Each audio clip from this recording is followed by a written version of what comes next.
திருவள்ளூரை அடுத்த கடம்பத்தூர் ஒன்றியம் முதுகூர் ஊராட்சியில் வறட்சியால் பாதிக்கப்பட்ட நிலங்களை மத்திய குழுவினர் ஆய்வு மேற்கொண்டனர். திருவள்ளூரை அடுத்த கடம்பத்தூர் ஒன்றியம் முதுகூர் ஊராட்சியில் வறட்சியால் பாதிக்கப்பட்ட நிலங்களை டாக்டர் கணேஷ்ராம், ரத்னபிரசாத், டாக்டர் பால்பாண்டியன் ஆகியோர் கொண்ட மத்திய குழுவினர் பார்வையிட்டு ஆய்வு செய்தனர். பின்னர் அவர்கள் விவசாயிகளிடம் குறைகளை கேட்டறிந்ததோடு புகைப்பட கண்காட்சி மற்றும் சிறப்பு வீடியோ படக்காட்சியையும் பார்வையிட்டனர்.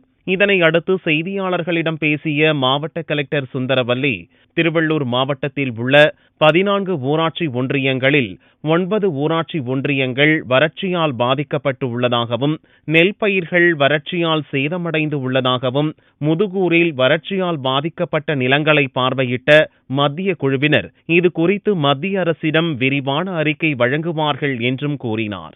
வறட்சியால் பாதிக்கப்பட்ட இடங்களை இன்றைக்கி மத்திய குழு பார்வையிட்டாங்க. நம்ம மாவட்டத்தில் மட்டும் 14 பிளாக்ல 9 பிளாக் வறட்சியால் பாதிக்கப்பட்டிருக்கு.